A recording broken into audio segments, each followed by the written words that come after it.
এই যে বিতর্ক তৈরি হলো নির্বাচনের দিনক্ষণ এবং প্রার্থী হওয়া না হওয়া নতুন দল, এটা খুব যে জরুরি ছিল বলে মনে করি না। আমরা গণতান্ত্রিক সমাজে ব্যক্তি দল হিসাবে যে কেউ যে বক্তব্য রাখতে পারে এবং সেক্ষেত্রে সেটাকে ভিন্ন চোখে না দেখাই ভালো। এটি বিএনপির ক্ষেত্রেও যেমন সত্য, ছাত্র নেতৃত্বের ক্ষেত্রেও সত্য। জি, দ্বিমত থাকবেই।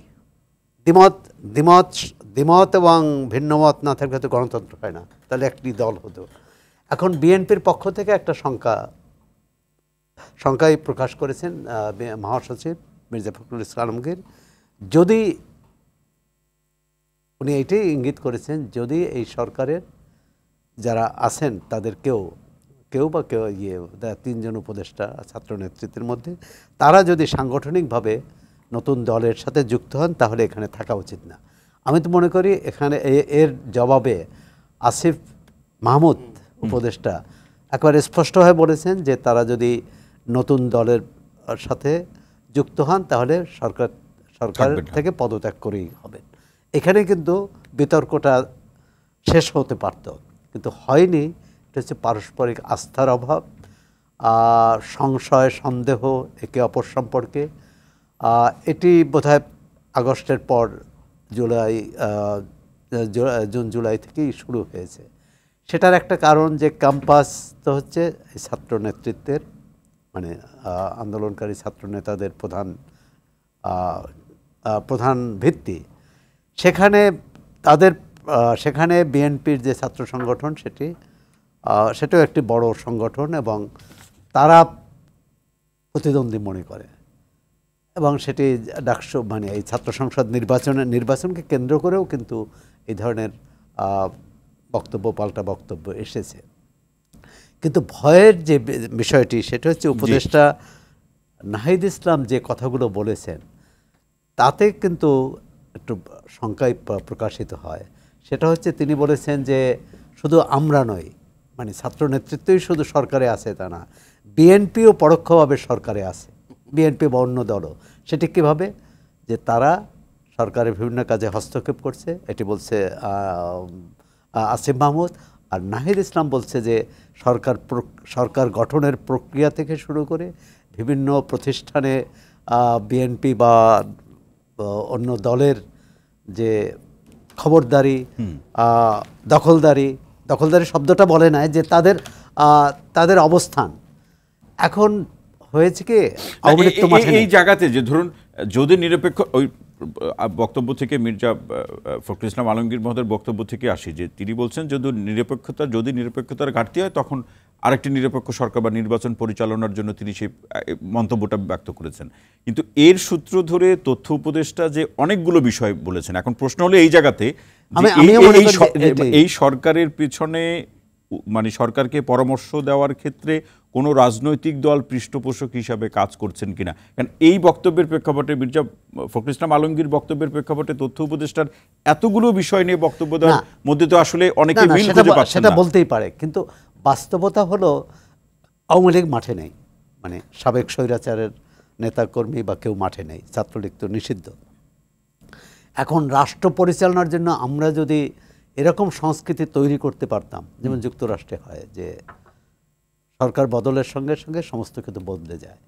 এখন এই অন্তর্বর্তী সরকার ক্ষমতা নেয়ার পর তার হাতে এমন কোনো ম্যাজিক ছিল না যে বা অলৌকিক কোনো ক্ষমতা ছিল না যে কিছু লোককে, যার সাথে কোনো রাজনীতির সম্পর্ক নেই, যার সাথে কোনো দলের সংশ্লিষ্টতা নেই, এরকম লোকজনকে বিভিন্ন জায়গায় দায়িত্ব দেবে। কারণ স্বৈরাচারের যারা দায়িত্ব ছিল তারা তো তাদের বাদ দেওয়া হয়েছে। সুতরাং কোনো না কোনো দলের পড়বেই, দলের প্রভাবিত, দলের সমর্থক, দলের নেতা, মানে পেশাজীবী সংগঠনের।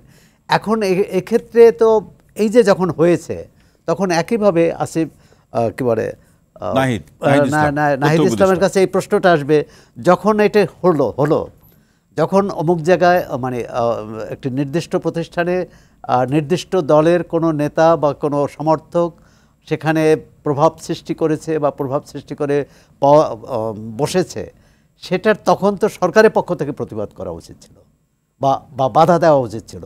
কারণ নিয়োগের ক্ষেত্রে তাহলে ওই জায়গায় কি ওই জায়গায় আন্ডারস্ট্যান্ডিং হয়েছে, প্রজ্ঞাপন তো জারি করে, ওইখানে ওইখানে মেনে নেওয়া হয়েছে, ওখানে মেনে নেওয়া। আবার ছাত্ররা অনেক ক্ষেত্রে যেটা করেছে সেটাও সরকার মানে বিএনপি সহ অন্য রাজনৈতিক দলগুলো মেনে নেওয়া হয়েছে।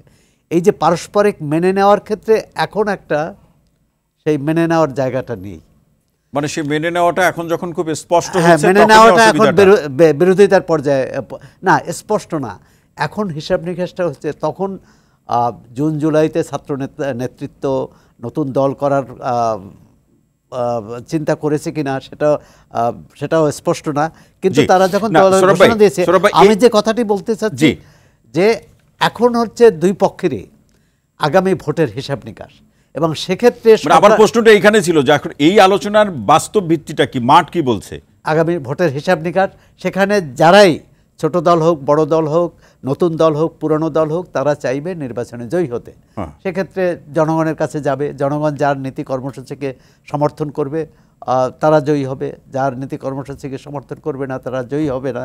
তবে ছাত্র নেতৃত্বের যে সংখ্যা, সেই সংখ্যাটা আমি মনে করি যে বিএনপি বা অন্যান্য রাজনৈতিক দলের আমলে নিয়ে একটা অন্তত আশ্বস্ত করা উচিত। এই কারণ আমরা তো অনেকগুলো নির্বাচন দেখছি, ভালো নির্বাচনও, কিন্তু নির্বাচনের পর গণতন্ত্রটা কেন কাজ করলো না, সেক্ষেত্রে এই প্রশ্ন থেকেই যাচ্ছে। এই পর্যায়ে সৌরভ, এই পর্যায়ে এতটুকু ছোট্ট করে শুনতে চাইবো, প্রশ্নটি ছোট, উত্তর হয়তো অনেক বড়, কিন্তু ছোট্ট করে শুনতে চাইবো। অনেকেই বলছেন যে আসলে বিএনপি বিচার সংস্কার কিংবা নির্বাচন বা এমন সরকারের যে কর্মকাণ্ড যেটি সাধারণ মানুষের যে চাহিদা, দৈনন্দিন চাহিদা, আইনশৃঙ্খলা পরিস্থিতি কিংবা বাজারের নিত্যপণ্যের যে দামের প্রসঙ্গ, যে স্বস্তি অথবা মানুষের মধ্যে একটা আস্থার অবস্থা তৈরি করতে পারে নাই, এই প্রসঙ্গ সামনে অনেকে অনেকেই বলছেন যে বিএনপি ধৈর্যের পরিচয় দিচ্ছে।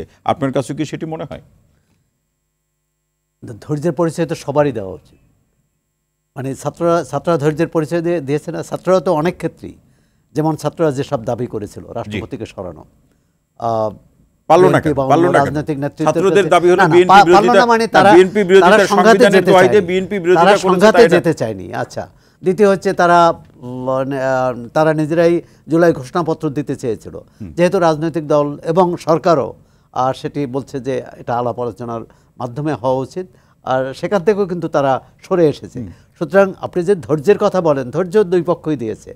এখন যে কথার লড়াইকে গণতন্ত্রে আমার মনে হয় বাঁকা চোখে দেখার না, কিন্তু বাঙালি তো লড়াই বেশিক্ষণ চালিয়ে যেতে পারে না। তর্কের লড়াইয়ের স্থায়িত্ব 2.5 থেকে 3 মিনিট, এরপরে সংঘাত সহিংসতা শুরু হয়ে যায়। আমার প্রশ্ন হলো সেখানে সেটা যাতে না হয়, সেক্ষেত্রে ছাত্র নেতৃত্ব, রাজনৈতিক দলকে অবশ্যই মানে প্রজ্ঞার পরিচয় দিতে হবে, ধৈর্যের পরিচয় দিতে হবে, এবং তাদের কারো কর্মকাণ্ডে যাতে সাবেক যারা ক্ষমতাচ্যুত হয়েছে তাদের ছায়া না পড়ে, মানে তাদের কেউ না বলতে পারে আওয়ামী লীগ আমলেও এটা হয়েছে, তোমরাও এই কাজটি করেছো। এক্ষেত্রে আমি মনে করি তাহলে সেটা হবে এই জুলাই বিপ্লবের বা জুলাই গণ অভ্যুত্থানের প্রতি যারা জীবন দিয়েছেন তাদের প্রতি সর্বোচ্চ সম্মান, সেটি আপনি বলছেন। সম্মান না পারাটা অসম্মান করা হবে, অসম্মান করা।